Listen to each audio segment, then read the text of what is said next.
The Apple iPad Pro and the Microsoft Surface Pro 9 represent their respective companies' flagship tablets, but which one is right for you? I reviewed both devices on Tom's Guide and can provide you with all the crucial information you need to make an informed purchasing decision. Should you get Apple or Microsoft's tablet? Let's find out. In terms of design, the new iPad Pro is indistinguishable from the iPad Pro that came out last year and the year before that. This isn't a negative since its thin bezels and sleek machined aluminum chassis remain as striking as ever.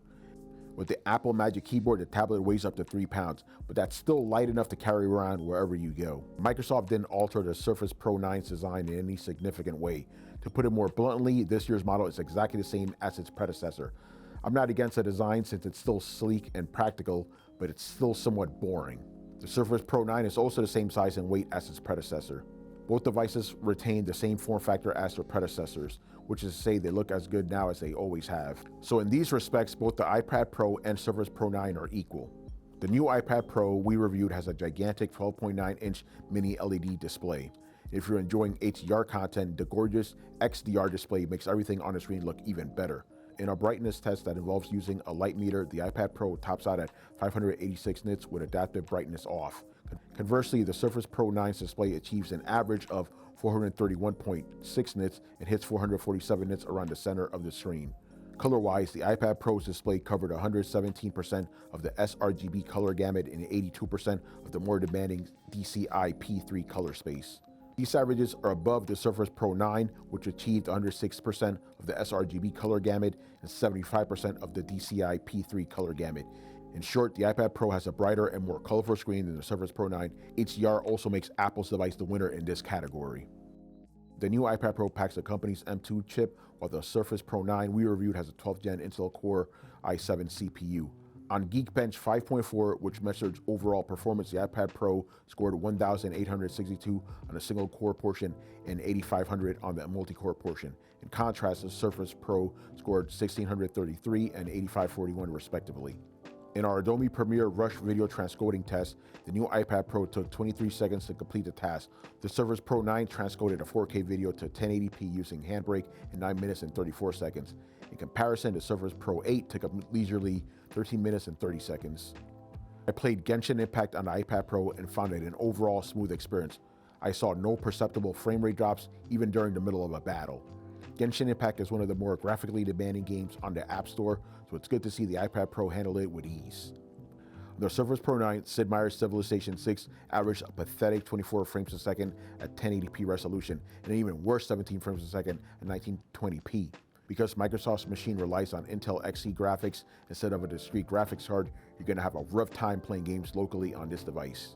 Based on a Geekbench test, the tablets have relatively similar performance metrics. However, this isn't an indication that these machines offer the same performance across the board. In my own testing, I found no significant difference between the two tablets when watching or web browsing. The Apple Magic Keyboard and Apple Pencil 2 are two useful peripherals for the iPad Pro. The former gives the iPad Pro laptop-like functionality, while the latter allows you to write or draw on the tablet.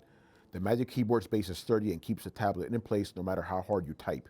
As always, our main complaint with these peripherals is their respective prices. Shelling out an additional $478 before taxes stinks after you already purchased an expensive tablet. The Surface Pro Signature Keyboard with Slim Pen 2 is sold separately for $279 on the Microsoft Store.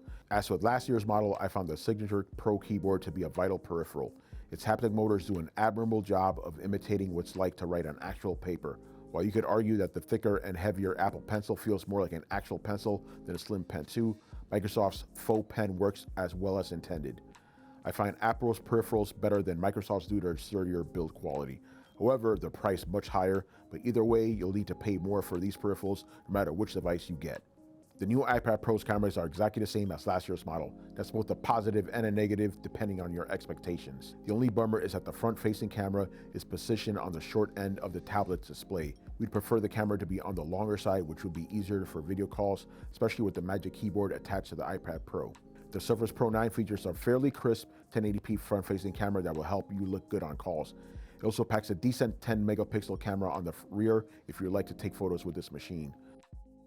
The camera quality on both devices seem comparable to me, so it's difficult to determine a winner in this category. There's an 11-inch iPad Pro starting at $799 in the United States and a 12.9-inch iPad Pro for $1,099. The Microsoft Surface Pro 9 has a starting price of $999. You can also get the ARM version for $1,299. The devices have comparable prices. The entry-level iPad Pro is $100 more than the entry-level Surface Pro 9. If we factor the cost of the peripherals, the iPad Pro jumps to $1,577, while the Surface Pro 9 goes up to $1,278.